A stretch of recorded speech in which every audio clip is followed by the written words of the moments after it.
Yeah, we have some crunchy numbers for you. Yeah, it was a 5 device, so you should have been 710. Glasses, so I can see what I'm doing. Shall we get started?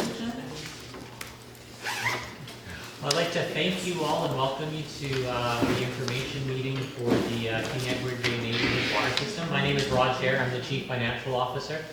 And maybe I'll just start off by introducing everybody around the table here. We've got Glen, who is our Interim Director of Engineering. Annette is our Utilities Coordinator who sends you your annual water bills. And Allison is our Council Liaison. Hope is our Council Clerk, taking minutes for the meeting. And we have your LAC members, and I'm going to ask you guys to introduce yourselves because I'm not on top of your name, sorry. So. Okay, I'm Michael Penny, and I'm not the chairman. I'm Don Heth. I'm not the chairman either. I'm the vice chair of the LAC. I'm Brian Thomas Peter, and I guess I am the chairman. Thank you, and once again, welcome. So in tonight's meeting, what we're going to do is we're going to start with the information meeting, and upon the completion of the information meeting, we'll step into the LAC meeting, which is the Local Area Advisory Committee meeting, which you're welcome to stay for as well. And in terms of our Municipal Water Information System meeting, what we're going to cover in the information meeting here is I'm going to go over a quick overview and summary, so quick facts and rate structure of the King Edward Bay system, got a graph of consumption behavior for households, and I'll go over the financial reports. And then Glen is going to cover the more interesting part of the show and get into operations and talk a little bit more about operations. So without any further ado, I'll kind of just step into the King Edward Bay system and rate structure. So the number of connected homes in King Edward Bay in 2018 was 26. Your water source comes from how many wells? Is it two wells? And the meters are read on June 1st and September 30th with a billing structure of $700 being charged for connected lots and a flat rate of $473 for unconnected lots at this time. So included in your flat rate is basically 240 imperial gallon average consumption per day. And then there's an excess charge for the summer months, so from June to October, you're able to consume up to 7,200 imperial gallons within the fixed charge. And then beyond that, from 7,201 to 9,000 gallons, you're paying 2 cents a gallon per month, an additional premium of 2 cents a gallon per month, and then from 9,001 to 12,000, 10 cents per gallon per month, and from 12,000 gallons and more, about 20 cents a gallon per month. Bills for King Edward Bay are sent out once a year. I believe they go in January. They go in October. Yeah, in October, oh, sorry, Yeah. okay, in October for the year. So beyond that, the next slide I have here actually shows you the number of connections on the horizontal axis and shows the imperial gallons consumed for a 1 year period on the vertical axis. This is consumption for 2018. And what the graph is actually showing you is there are about 13 properties that are consuming below the annual average of about 29,700 imperial gallons a year. And then there are the second half of properties are consuming a little bit more. Well, ranges quite significantly. The daily consumption per connection works out to about 70 gallons per day, and again, above 240 gallons per day during the summer months is considered excessive consumption in the tier. What are those two figures along the line there? What's the significance? It's just showing you that, it's just giving you relativity, so I believe 32,335. It's equal to 30,000, between 30 and 40,000. Yeah, between 32 and 48,000 for households 18 to 22. Is there a significance to that? We just provided it's them just so that you showing- have a kind of a reference Yeah. to the consumption for those households. So I would take it from the fact that the median is below the mean. I assume that's the arithmetic mean reporting, so it's skewed positively. It's the arithmetic. Arithmetic average. It is the arithmetic Yeah. average, and so the median looks a little bit below that. Okay. It probably be below that. Right. But the median would be Probably at the 13 property. Between 13 and 14. But it does raise, if I could just add quickly, it does raise the prospect of a very small number of people with enormous consumption. Small number of homes with And that- quite a bit of consumption, and I don't know what percentage of these homes are occupied seasonally, because that would impact consumption as Well, well. in a sense, it doesn't matter, does it? Yeah, The fact is that exactly. we've got 3 or 4 homes there that are using excessive amounts of water. And I guess that's an issue that we want to come up to at some point about what we're doing about excessive usage. But I just wanted to point that out before we go further. Okay. The very high numbers would reflect leaks also that would have happened during the year. In their particular house. At a particular property, yeah. Yeah. Okay. On their side of the Yes. meter. Yeah. Sorry? On their side of the meter. Oh, Otherwise within the house.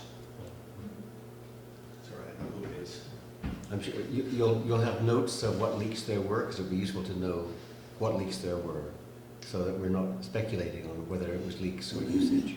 It was the very high numbers are usually not showing usage, but a leak on private property.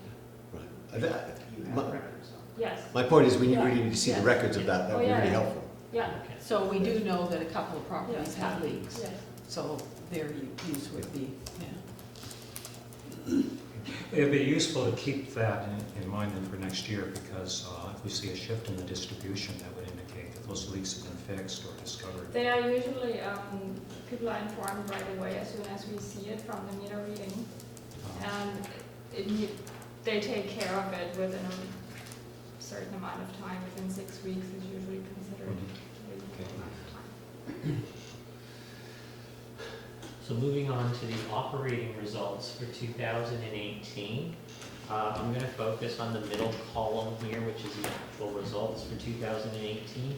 So water utility fees collected for the year amounted to about $29,600. The transfers in represents the sale of water from KEB to Blue Water Park, which was just shy of $16,000. Which went into the reserves, and return on investment is a return on your reserve balance that's invested. The expenses for the year were $26,000, which left $19,800 available, just a little bit over $19,800 available for transfer to the capital reserves, and that transfer was made during the year. So expenditures are equal to the incoming revenues here. Can I just ask one question about Yes. About the maintenance of facilities and equipment, in which we appear to have budgeted 3,212, but actually in the whole of 2008 we only spent 917. It seems extraordinary to me that we've. So that was regular, ongoing facilities maintenance, and I guess need just wasn't. I mean, those need to maintain that equipment is relatively new. So in this particular year, the maintenance requirements would have been relatively low. Beyond that, I'm unfortunately unable to comment on that without talking to people in the field. I have a few questions about these financial statements, but we will be returning to them again during the last meeting. Yeah. So maybe I'll defer To- so we get sure, information certainly. stuff done. Okay. That's okay? Yeah. Yes, Raj, I have some questions too about that. Okay. I think there's one thing that is probably appropriate here in the public session.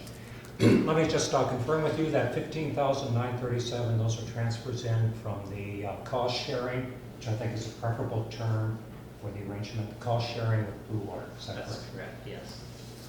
Okay, I think we've got a bit of a problem here, because you circulated sort of a transcript of the information meeting from 22nd of August.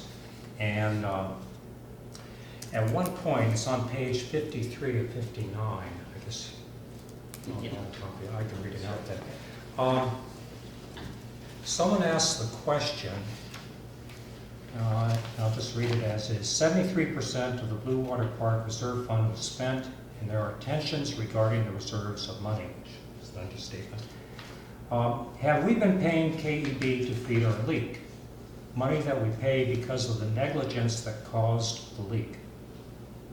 And then the answer is reported that Blue Water Park pays a flat annual $10,000 fee to KEB. And this is literal. It was not been metered since KEB was developed, which I assume means it has not been metered since KEB was developed. Did a municipal official give this answer? I made the mistake of actually, I gave you the budgeted number of $10,000 a year. Oh, okay. And so what actually is received as revenue for the water that's transferred from KEB to Blue Water is the percentage of water consumed by Blue Water Park relative to the production of water in KEB is taken as a measure. So in 2018, that happened to be 56%. So then formula that's used is 56% of the expenditures of the KEB system are recovered as revenue from Blue Water and transferred into the Blue Water Park Reserve or into Blue Water as revenue. Okay, that's reassuring to me because it recognizes the capital transfers, which I think is a way of taking into account the depreciation and wear and tear on pumps. So I think that's a good arrangement. Just curious, is there a memorandum of understanding that puts down that formula? I have to track that down. I did look for that earlier today, and I haven't been able to track that. All right. The other thing also seems incorrect. The syntax is a little bit garbled, I think, just from the transcript, but it implies that there haven't been any meters on that transfer since KEB was developed, and I guess that too is incorrect. So. I believe that's incorrect because we do have production volumes for the last 5 years, and we do have at least, and we do have the amount of water that was consumed by Blue Water Park from that. Well, I don't mean to editorialize here, but I think you do have a bit of a problem because 4 weeks from now, you're going to have to stand in front of those Blue Water people who are quite upset, and you're going to have to tell them that it's more than 10,000, and you're also going to have to probably alert them to the fact that with that big leak that they just had, there's probably going to be a lot more water transferred next year as well. 2019, Pardon me? the 2019 numbers. Yeah. Yes. Right. Because they're not expecting that, they're expecting 10,000, and they were pretty grumpy even about that. The last question, which follows that shortly thereafter, is water is a utility. That's something that should be owned by a neighborhood.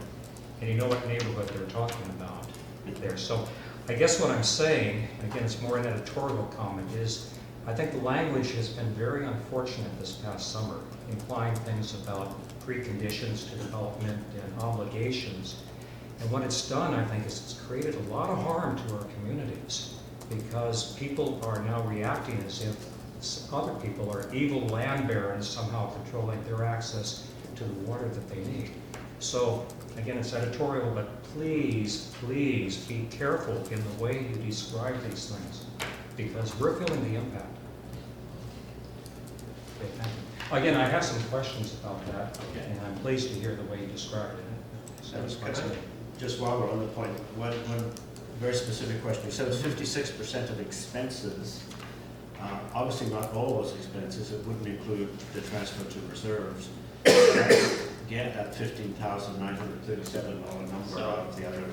The transfer to reserve before taking into consideration the $15,937, so that it would have been about $4,000 and something was included in that calculation. But Raj, I think just to But I still don't get that. That's about $40,000, and 56% of that would be in excess of $20,000. yes. I mean, these numbers have been opaque, and historically, we've always just accepted what municipal staff told us.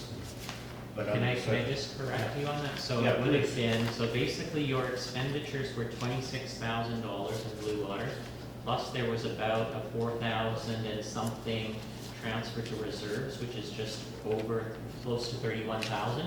So 56% of that would be close to the Okay. 16,000 that was So, transferred in.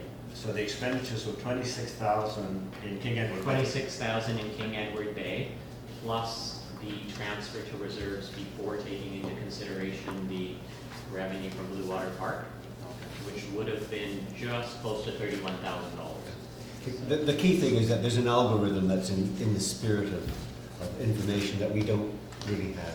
It'd be helpful to have this written and public, so everyone knows what the algorithm is, and that would be helpful. Would you can assure us that that would be done, that we can have that? I will take a look at our policy statements and I'll take a look through the documentation that we have, and definitely I mean, I've shared it with you here in terms of the methodology that's been followed for the past 4 or 5 years. I need to take a look on what that's based on. I'll look into what that's based on, and then, yes, I'd Okay. be happy to. Thank you, that's helpful.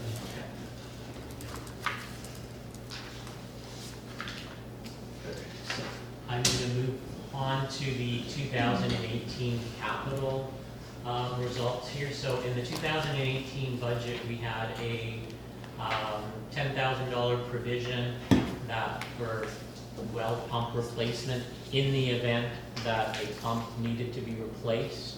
There was nothing required there. However, during the year, we had purchased a utilities vehicle, which the cost of was prorated to the different water utilities based on the number of connections. And so this would be the KED share of the purchase of the utilities vehicle of $3,800, which was funded from the reserve. So that was the entire cost, it wasn't, So there's this, a depreciation amount or anything? no, nothing like that. We had the actual, cost of the vehicle share charge. I believe it was about a $50,000. Now, I see there's around, it's the one with the canopy over the back, right? Nice looking truck. So the way it's been accounted for here, there's no accrual, we won't be seeing that in subsequent years. No, you won't. Thank you. This is just. No amortization. So in terms, moving forward from that to the 2019 to 2023 5-year financial plan, which was approved last year. Essentially what we've done is from 2019 moving forward to 2020, we've used assumptions for inflation, which were documented in the package that was sent out to you to expenditures, and then the revenues required to meet the expenditures were budgeted in there. The revenue, this year I'll be adjusting the financial plan when we work on it in the fall to reflect revenue from Blue Water, to reflect past experience. So it's been more along the lines of the $15,000 to $17,000 range. So we'll adjust it to reflect past experience rather than being a flat 10 that you see. I haven't shown it in the revenue, I've just shown it down at the bottom here. So we'll adjust that, but essentially, 5-year financial. Any questions on the 5-year financial plan? But it does beg an obvious question. Are you planning on Blue Water making a contribution to the King Edward Bay revenues for the next 5 years? Is that the way you're doing the budgeting? That is the way the budgeting has been done here, yes. The assumption behind that, if I could just ask, is that you are anticipating that Blue Water will not be self-sufficient within 5 years. We don't Can't answer that. But that's not policy, that's just a pragmatic appraisal of the events that you find them, as you find. 5-year financial plan done last year was based on an as things running as is at that point in time. Okay. Could you explain where that money is, the transfer from Blue Water? On the Yeah, I 5-year will. plan? I don't see. I will come to that a little bit later in the presentation. Okay. The other concern I have is, I don't think inflation cuts. If we're adding new homes plus users, 5-10% a year. We're growing. So I don't know if you need to take that into account, but clearly the number of users in King Edward Bay is on the increase. Hope has noted that, and I will take that into consideration in the preparation of the next 5 years. We'll be doing a new 5-year financial plan in the fall. That was not taken into consideration in developing the 2019 to 2023, partially due to my not being aware of that and being relatively new to the Yes, municipality. the planning department will have, they will know how many permits have been issued and how many certificates of completion have also been issued, so. No, it would be prudent for us to take that into consideration. And roughly that means an extra $300 per year for each connection that switches over to an active one, is that right? Sorry. Each job, for each connection that switches over to an active user, Yes. that's about $300 more a year. That's correct. So, yeah. Okay, so moving over from the 5-year operating financial plan to the story at the top is cut off here. Again, 2019 to 2023 5-year financial plan included provisions for potential replacement of pumps. That was information that I incorporated into the financial plan based on input from our previous director, or previous manager of engineering. So we'll be paying close attention to asset management and asset management infrastructure over the next 5 years in preparing the 5-year financial plan. These were just guesstimates of pumps that may need to be replaced based on how they were functioning at the time. 2019 had no capital provision for it, so if we had needed to spend money on capital, we would have had to go back to council. Including something in the financial plan means that we have the authority to spend up to that amount without having to go back to council and request the funding. Okay, Glen made a very useful statement at the public meeting that the expectation would be 1% of the value of a system would be reinvested every year for maintenance and repair. Yeah, and I'm going to get to that Oh, okay, in the I just wanted to presentation as see well in a consistent couple of with minutes that. here. Yeah, Okay. I'm just a couple of minutes away from that. So, so moving on from this slide, we've got our 2018 reserve balance, and it shows that at the beginning of the year we had 24,600 balance in reserves, and we contributed 19,800 to reserves. And I believe there was a question from the audience: where did that money that came from Blue Water go? That's included in the 19,800 here that is going into the Blue Water Reserve for capital replacement. I was looking at the 5-year plan. Okay, so in the 5-year plan, again, it would essentially be revenue coming in, and the balance of it would go into reserves. Raj, I think you just misspoke. I thought you said that was money going into the Blue Water Reserve. Sorry, I misspoke. Okay. I meant to say the Sure. keyword. Thank you for correcting me. Sorry, I'm just a little bit sensitive to that, although I'm sure that would ease a lot of the negativism. 7 different water districts on the island. I'm gonna fumble up on my words Sure, here and no, there, but thank you for correcting me. So it went into the King Edward Bay Reserve. We had funded the vehicle, as you had seen in the capital slide, to the amount of 3,800. So at the end of 2018, the reserve balance for King Edward Bay capital infrastructure was at $40,600. In terms of, oh my gosh, what happened to this slide? Okay, Maybe you pushed one too many buttons? did it? I did have it here. It's from my printout. Okay, I'm gonna kind of speak to this slide here. And what this slide showed was 3 boxes. I'm sorry that it's blank in the PowerPoint here. But the infrastructure replacement cost of Blue Water infrastructure is $3,700,000. You did it again. You mean King Edward Bay. Did I say Blue Water again? Yeah. Sorry about that. King Edward Bay, Sorry, KED. we're sensitive about that. We are different King after all. Edward Bay infrastructure replacement cost is $3,700,000. Your reserve balance, as you saw on the previous slide, is $40,600. I mean, it's a relatively new system, Yes. but the annual contribution in 2018 to your reserves was about 20,000, just shy of $20,000. But now I'm going to come to your point that you had made. So based on the comments that Glen had made at the last meeting and the general rule of thumb that a budget for new infrastructure for replacement and renewal should be about 1% of the value of replacement cost of your infrastructure, would indicate that the annual contribution to the reserve for renewal and replacement of your infrastructure should be about $37,000 a year, based on the current replacement cost of the King Edward Bay infrastructure. We're at about $19,800, so $20,000. So basically, the only point I'm trying to make is the contribution to reserves is light, but given that the King Edward Bay infrastructure is relatively new, we do have an opportunity to review the contribution to reserves and adjust that contribution to be in line with the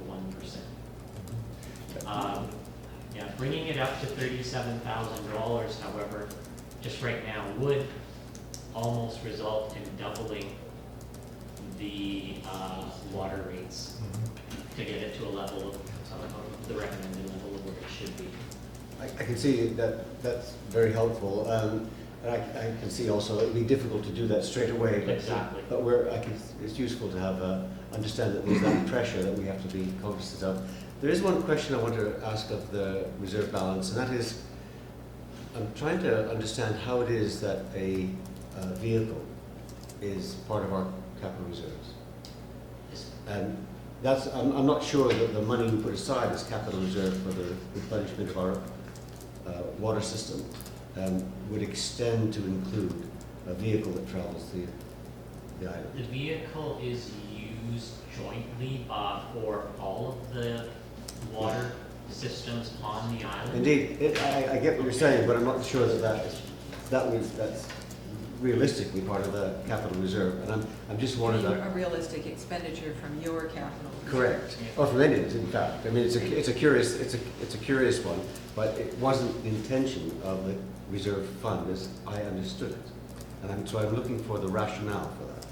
The rationale is again, if you're looking for a rationale for that would be that the vehicle is acquired strictly for the use of the water utilities, and all water utility expenditures need to be funded through revenues collected from the water utilities. And so the most equitable way of distributing it that we saw at a staff level was based on the number of water connections, which would reflect effort.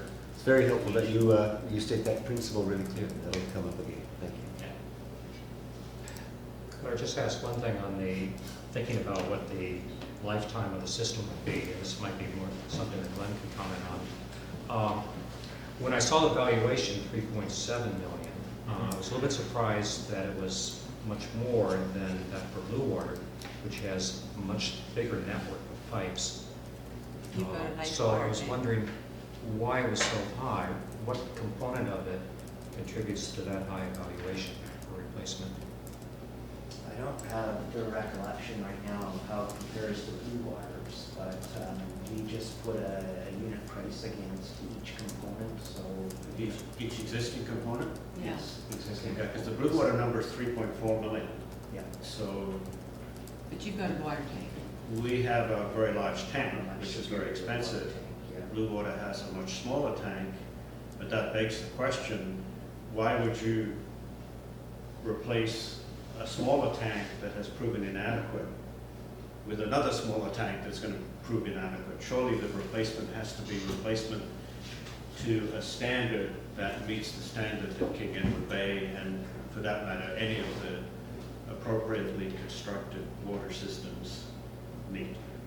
Well, that's a fair statement in terms of future projections of costs. Right now, it's a statement of current asset value, but certainly looking forward, if you were to do an evaluation and do a future cost to account for upgrades, it's a valid statement, but it's not the value that's being calculated. Okay, well, just as long as you acknowledge that at some point you're gonna, and it's not a matter of upgrade, it's a matter of bringing it up to standard. Yeah. I would say that. So if I could add to that, so essentially we're relatively young in our asset management journey when we just started this year. So just looking at your valuation right now, we've looked at a couple of different ways and we've come up with consistent results. So Glen had approached it from looking at your infrastructure and replacement of your existing infrastructure. I had looked at it from a different point of view and we came up with consistent numbers. I had taken a look at the original cost of your infrastructure and used an inflationary factor from when it was acquired, and I came up with a very similar number to Glen's, and we have an asset manager who is working on valuation as well, a consultant whose numbers overall are very consistent with these as well. But coming to your point, yes, as we go along in asset management, I mean, it will be an ongoing exercise and you would continually be looking at it. It's not something that's just done at a point in time. And so if you're needing to replace something in 5 years to a standard in 5 years, you're going to be using that value at that point in time. These are preliminary numbers and we've actually come up with very consistent numbers using a couple of different approaches. Okay, good. And I was going to ask you what that initial cost was. The original cost? Yeah. I don't have it in front of me. I do have it at my desk. If you shoot an email to me, I'd be happy to fire that off to you. Okay, because I'll tell you, the word around the neighborhood is, and you know, there's a joke about Bowen that if you have 10 people, you'll have 15 opinions. But in any event, the word around the neighborhood is it costs $1.4 million. And if you divide that by the number of users, that means each user paid $30,000 for their water system, which is why Each we user feel or very each number of invested in it. lots, by the number of lots. Just the number of lots, yeah. So, which is why we feel so invested in our water system in both literal and emotional ways. Sorry, the 1.4 million was the original cost? Yeah, that's the word in the neighborhood, Matt, but I please Raj will be able to confirm that. I've got the original cost numbers at my desk, Great. so Okay, I would ask you to share. And I'll just say too that I'm really pleased to hear what you're saying. I've been asking for years that we consider what happens here. One of the things, because I think we do not want to be in the position of having our heads in the sand and letting it go on for 10 years, in which case it becomes really expensive. So that's good. Glen, I had noted that we have, is it right, PVC 900 pipes, and I read really good things about them on the web in terms of their longevity, like 100 years or so. It's possible, I mean, the minimum should be 80 years if they're properly built, so there's a lot of life left in your system.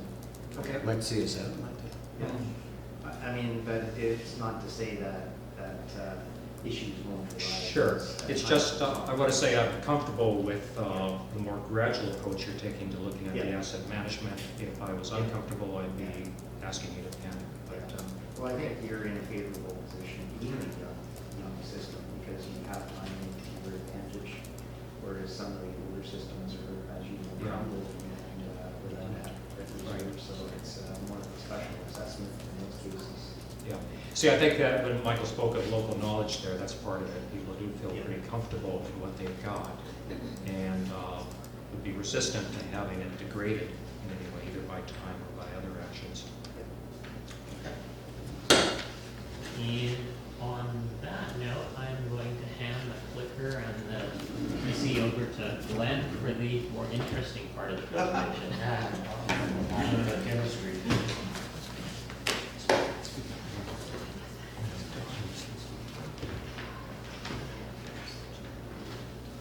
So I'll start with, the chemistry part of it. So there is an obligation or requirement of the municipality to inspect and report on water quality on a regular basis.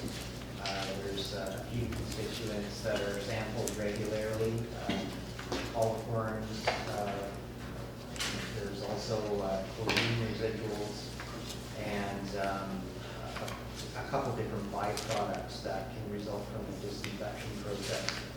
And chlorine residuals are something that's tested on a daily basis, and And it's always a best practice to try to target having a minimum of 0.2 parts per million. And the reporting clearly indicates that the system has regularly met or exceeded that. There are instances on a day-to-day basis where a reading can be below that, but as long as there's detectable chlorine and it's not a sustained occurrence, that it's accepted by the province. So generally speaking, chlorine residuals has always met the provincial standard and is also consistent with past years. With respect to total coliforms or E. coli, that too has always met the requirements. And similarly, there's 2 byproducts that are sampled and tested for occasionally and reported to the province, and those 2 met all standards. Just a quick synopsis of the infrastructure systems. There's a series of 50 millimeter and 75 millimeter diameter supply lines that go from the wells to the reservoir, and then the distribution system from the reservoir to individual homes is comprised of 150 millimeter, 200 millimeter PVC water main, and along with a series of hydrants and a single large 591 cubic meter steel tank, all in the age of about 13 years old. Therefore, has in the order of 65 to 70 years is the anticipated remaining service lives of this infrastructure. As you all know, there are 2 weird interconnects with the blue water system, one on Captain's Bay and Road. As Brad already indicated earlier, the meter readings indicate that approximately 56% of the water pumped within the King Edward Bay system was transferred to the blue water system in 2018. I just put in there just a reminder that blue water has approximately 145 users. Despite the support that King Edward Bay is providing to blue water, King Edward Bay system appears to have performed well, albeit some signs of aquifer strain through the hot period of the summer, July and August. King Edward Bay is the fortunate one. You're the only one to actually have aquifer monitoring within your wells, which is something that we'd like to rectify in the future for other systems, but we have better intelligence for your particular system. The low period in through the summer is not unique to 2018 or 2019. It's a seasonal strain that appears year to year. It demonstrated some good recovery, however, as you approached into September and certainly into the winter. The reservoir levels remain very solid and stable, near 100% for most of the year. Again, dipping a little bit towards 70% during the high summer period.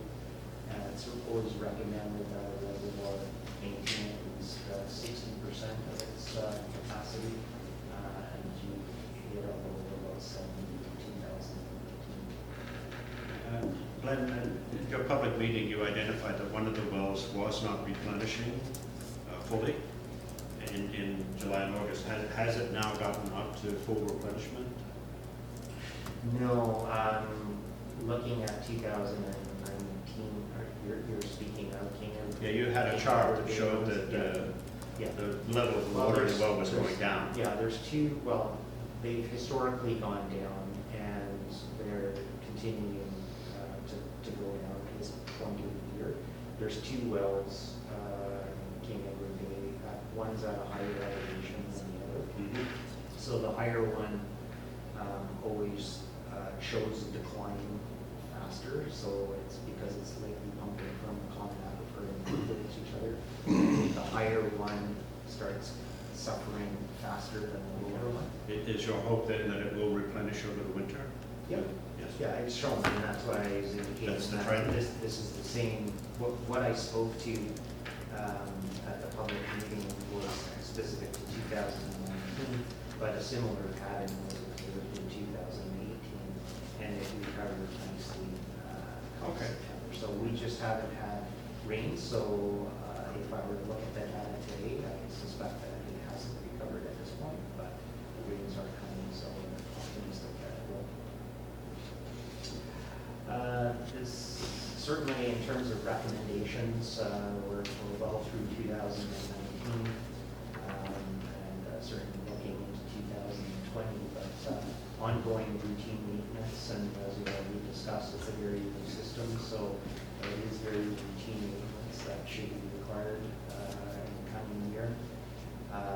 We certainly, it is difficult to speak about King Edward Bay and complete isolation of blue water, but we certainly recognize the importance of taking a fresh look at blue water and minimizing its impact on the King Edward Bay system, looking at interconnections, addressing any further water main repairs, and looking at controls to optimize the system performance between the two systems. And I spoke at the public meeting about the reservoir levels and how the King Edward Bay reservoir influences the blue water performance. So that's something that we will look at moving forward.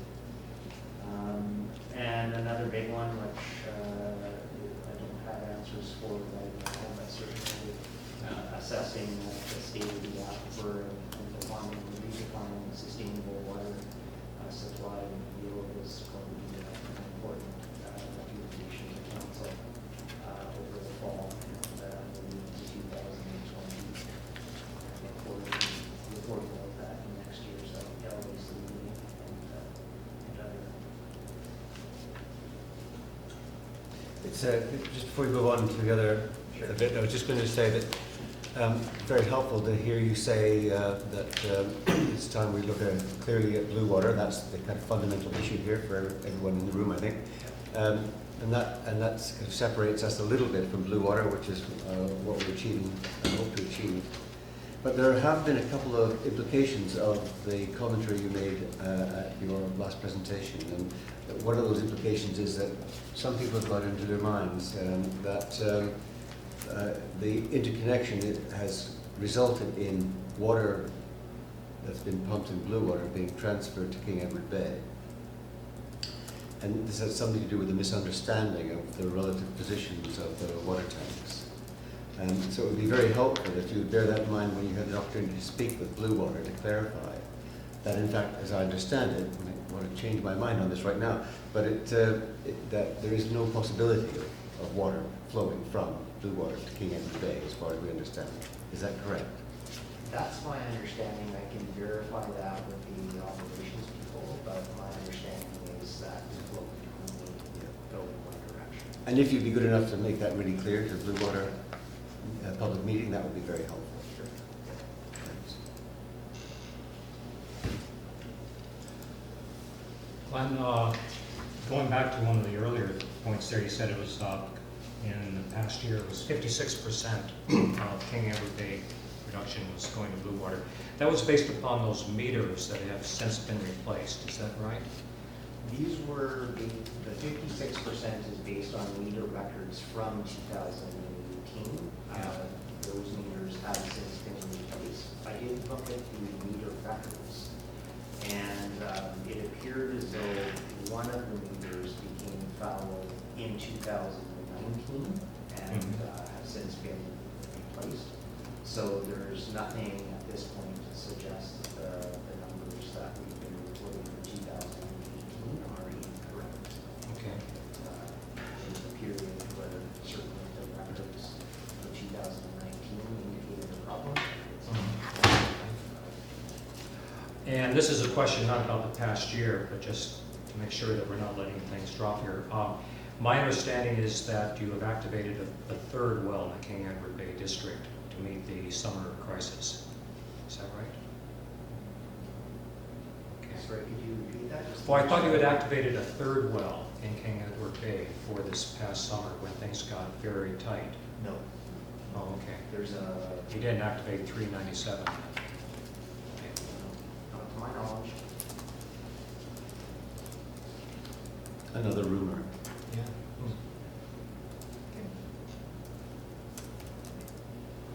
I think I spoke about the developer wanting to advance the development of another third. No, no. Okay. Municipality is not done anything. Yeah, again, it wasn't anything having to do with the past year. It was just, I was curious about the protocols in place when you do that sort of thing, so, okay. I think you had your hand Yeah, up. I just had a question, because we're touching on the blue water and water use. And over this last crisis, how much water have the blue water wells been contributing to the blue water? And how much of their water need has been covered by King Edward Bay for the last 4 months? Because, you know, we had very severe restrictions on our water use that were brought in rather suddenly. Yeah. And that's a problem. You can't do that every year. You know, as a way of living, that's not acceptable.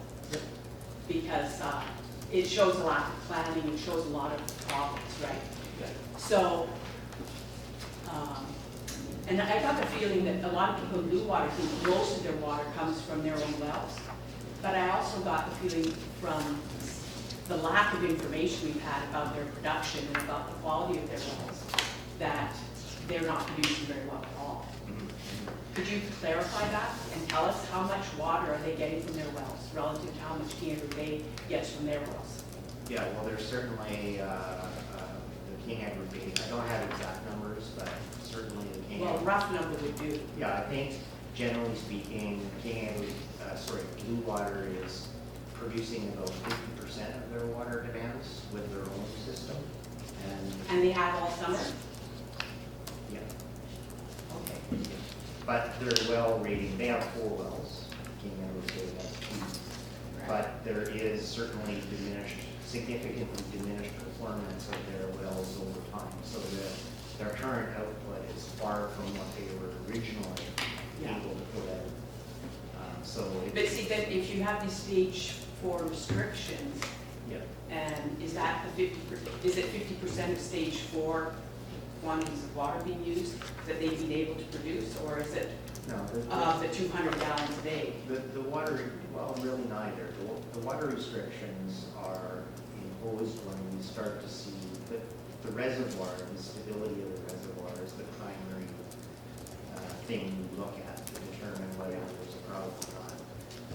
The reservoir is an important thing we can look at, and if the reservoir is going down I continuously. think I understand that.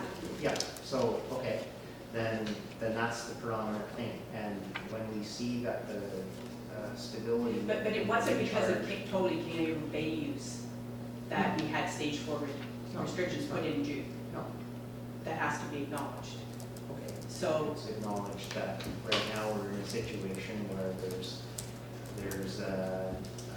interdependency or dependency of blue water on King Edward Bay, and has been for a while. That has been. but it didn't increase at all over the summer compared to 2018? That dependency? The dependency. The indication of the records suggests that the dependency of blue water on King Edward Bay through 2019 has been generally consistent with what was observed in 2018. Even though 2 wells are not producing, as far as we know, any water In blue water? in Yes. blue water?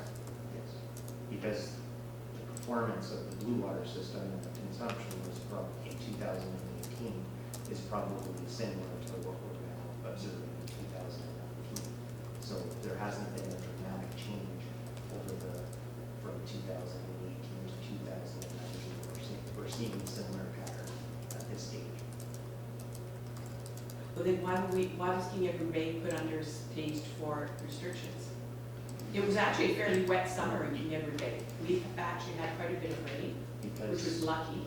Because the supply of water within the combined system was But suffering. if it was the same as 2018, we didn't have to have stage Well- 4 for 3 months. Well, to be honest, there were periods in 2018 where the reservoirs were near overload.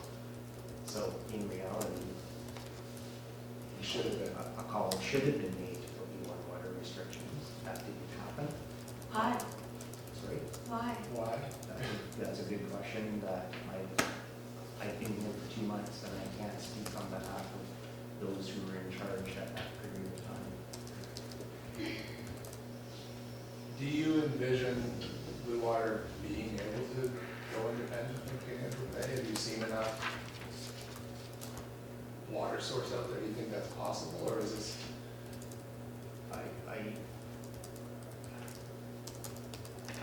I don't have an answer to that, only because it's very complex.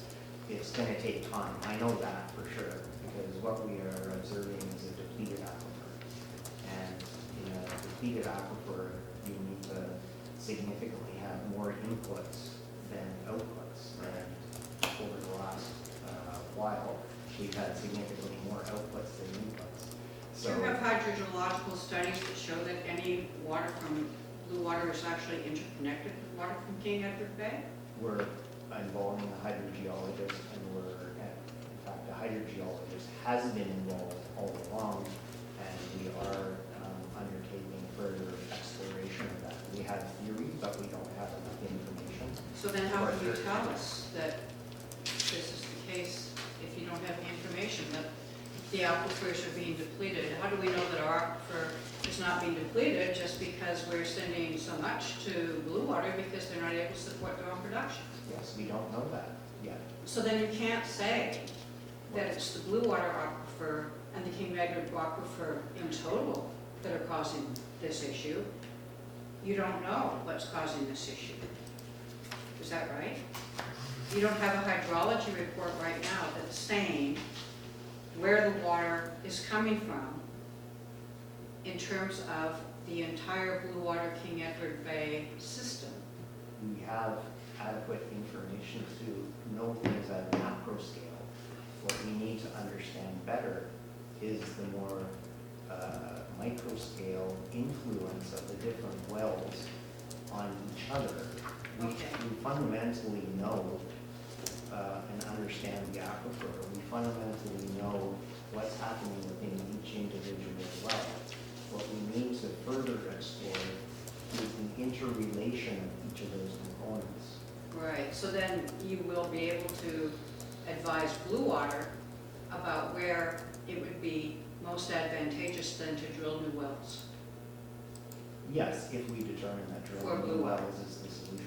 So they We will haven't not, determined that. so they will not be consistently as dependent. That overall is the intent of Okay. looking at this more comprehensively, is right now there is a dependency there. But what we want to do, and it's a proposal that I'll be taking to council, is to do a more comprehensive study to understand the situation much better and to return Blue Water to a more independent system. We don't know exactly what that solution will be yet and how long it will take because we need to better understand the systems. And one of the things that I did speak to at the public meeting is that we simply did have a lack of data. We had much better data for King Edward Bay than we did for Blue Water, but there's more data that needs to be collected, and that was initiated back in July. Part of this program and problem solving was installing a lot more telemetry or data collection in those systems, which is now being complete, and our hydrogeologist is preparing his second technical memo, which will provide a little bit more information.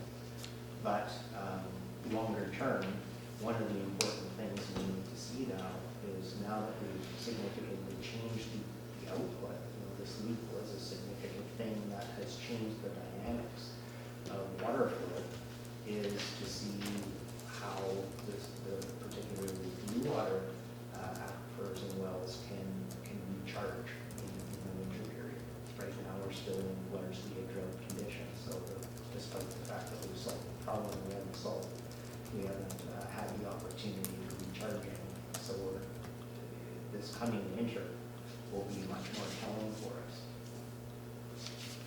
Can I ask a question about the state of the, you referred to other systems in King Edward Bay being crumbling because of age, and that majorly was fixed. Are you aware of other kind of crumbling infrastructure issues in the water? And if you are, what's the plan to deal with those? Yeah, I mean, we're still under assessment of that as well. What I think we've done is we've heightened the attention towards leaks and certainly addressing them. Right now, an emergency repair has been done, but there's concern of that entire section of pipe. So there's money now been allocated by council to replace that entire section of pipe. So we're in the process of getting permits in place to do that. Okay, that's good. Beyond that, yeah, we're going to have to further evaluate. I wouldn't say it's crumbling, but unlike King Edward Bay, which is virtually a new system, there are certainly much older components.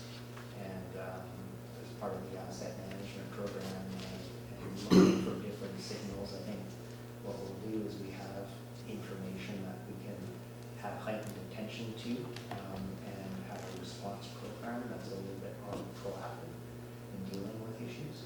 So it's not certainly in a condition or a state where we all of a sudden have to start replacing and digging up everything, but we need to be able to build a little bit more of a proactive schedule. So one of the other issues that you keep talking about is your lack of data. So what's the plan to gather more data from the water, given that they don't, I think you said at the meeting, there's no monitoring equipment on any of their pumps and pipes and so on? Well, there was no, just a clarification. There's reasonable information collecting data on the pumps and the reservoir. What we lacked was the understanding of the actual water level within the wells, and that's common across most. Like I said earlier, King Edward Bay wells are the only ones that actually had monitoring of the water level. So that was very critical information that we've, as I indicated, going back to the beginning of this investigation in July, we immediately installed those and tested all the pumps, and we're now been collecting data, so we've now got close to 2 months of data to understand that, and we've been cycling through and doing various tests with the pumps to see how the aquifer responds. So we're collecting data now. Okay. And we'll make a decision on which ones of those wells warrants permanent installation so that we can collect data continuously moving forward. So how much data do you expect to have to collect before you're able to make a reasoned decision about what has happened? Well, certainly through this, certainly through the winter, we need to understand and see how the aquifer responds once it starts getting new inputs with precipitation. I'd like, and there's other study that we need to undertake. So I'm hopeful that come late winter and spring, we'll have we'll be in a better position to know what the future may look like. Thank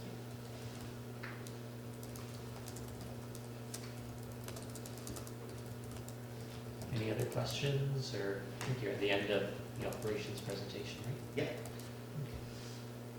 Actually, I have a question, another question. Mm-hmm. As long as, are we at the end of the first part of the meeting? Yeah. Yes. Yeah. I think so. I have a question.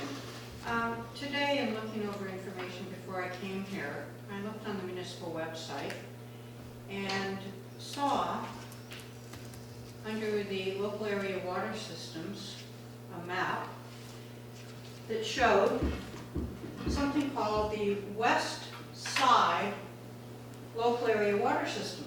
Are you aware of that? I heard of the west side water system, but I'm not aware of the map that you're Okay, referring well, to. here's the So, map. okay. chose the west side water system. It said includes Blue Water and King Edward Bay. Now, as far as I know, we're here at the King Edward Bay LAC, and Blue Water's going to have their LAC. So I'm just wondering, at whose direction, under what authority, was the west side LAC put on this map? And the map was actually dated the 18th of July. So where did this come from? I'll have to take a look Whereabouts into did you that, I find can't. that? It's on the municipal Yeah, I know, website but which today. section? It's under the water systems. If you go onto the, when it talks about the water systems, if you go where it says more information, and you click under more information, then you'll find it. I'll leave it with you, because it's Yeah, right no, there. I have to say. Yeah. saw Yeah, it, if you but I didn't. Yeah. If you could leave that with me, we can follow up on Well, that. it's on your own We don't website. I'll have a have west to leave side it, but it is on LAC. your, it is on your So, website, and okay. I think it's just very It's the bizarre. introductory page for. It's very bizarre, because, Yeah. I'll have to take a look at the because- context with which but it's been somebody had to have authorized that. Somebody said, do this map. So there's the map, but I think it's just And rather. the odd thing is, for being west side, it does not include Bowen Bay as part of that so-called water district. So it's just, out of all the water districts, somehow King Edward Bay got lumped in to a new west side water district, along with Bowen Bay too. Which in fact has never existed. Yeah, I'll look into that. yeah, thanks. Thank you. Well, it's a nice segue actually to what I was just going to say myself. The three stratas, we submitted a letter following a memo, I think it was Kathy that wrote it, saying that the LACs were operating as independent fiefdoms and there were issues there. I just wanted to go on record as someone who lives in King Edward Bay. These meetings for our community with these three men, I would like to know that they're going to continue and that this isn't going to be a thing of the past. That's what I would like insurance on right now. Because these guys know far, far more than I do, and I'm very grateful for that. And I want to know that they will have the opportunity to continue to influence, report back, contribute to these water conversations. I want to know that this isn't going to change. And that map that I had not seen, well, as I said, it's a nice It was very startling question that I Startling, and especially Yeah. since on the August 22nd meeting, governance was off the table and it wasn't even discussed. But yet, obviously on July 8th, somebody had said, oh gee, let's make this map. Yeah. Or before July 8th. I'd like to hear back on that. Yeah, I mean, I think there's been some dissembling. I think we at King Edward Bay feel like we are not getting the full picture.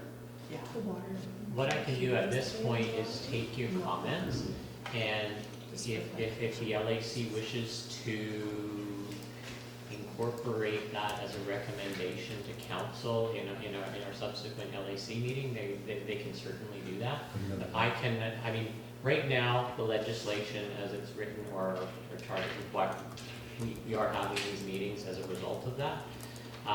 There was, I believe, in the report it said that we need to review the governance structure with council, so that hasn't been done. That is a topic of discussion with council at a workshop, but that's not to say that these meetings will discontinue or continue on, so I can't say anything to that. Because at this point, governance, how do I say this?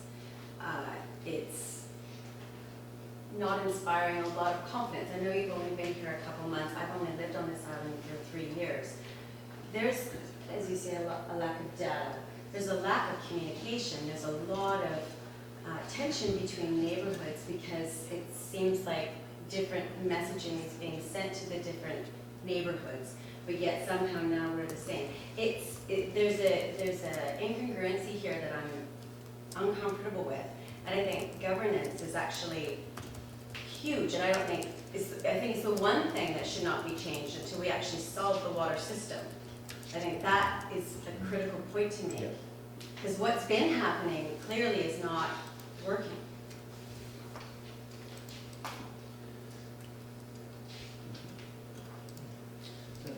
You know, I would like to make a point about the King Edward Bay LAC. King Edward Bay is, in fact, is 3 Bearland stratas. And the Bearland strata, each strata at their annual general meeting requires a report from the LAC. And so they make sure that there's at least one representative from each strata on the LAC. So I thank you for the vote of confidence. I'm not sure I'm enjoying this as much as I used to, but in any event, the point is that everybody in our neighborhood knows to come to one of us. And conversely, we go to them. We distribute things to them. We sent a reminder, for example, to every resident in the area about this meeting today. So when you talk about governance, that's fine, but we're also talking about public input. At the end of the day, we're all working for the residents of the island. And the LAC is a very effective way for you to adhere to the concerns and hear the concerns of the residents. So, end of speech. But just to make that formal in the sense, I think that you will be aware that the municipality has received a joint letter from the chairs of the 3 stratas in King Edward Bay, asking rather pointed questions about comments that had been made about the actions of the LAC, and asserting their support for the LAC. So we feel very confident that we're supported by the neighbourhood, and it's delightful that we get that kind of input. But I think the minutes of this meeting really have to acknowledge that there's a very clear line to be drawn between what we do and say in the LAC and the population through the strata. And we've been assiduous in that. So in terms of governance, it's not the governance at our end that's a problem. We've got that sorted out. We've got the support, we've got the communications, we've got the distribution of information and so on. And what we don't have is the connection with the governance of the municipality. That's been the problem. And we're going to have more of that when this meeting ends. We go on to the next one. We're going to try and resolve some of that. But the key element here, I'm delighted to hear you say on several occasions you've intimated that the aspiration, at least, if not the immediate goal, is to achieve a certain degree of independence in blue water. That's very encouraging to hear, because that's exactly what we want to hear. And any deviation from that would be very disappointing, and we really struggle with that, and lead us into difficult conversations which we wish to avoid. So that's important. I'm grateful to you for that.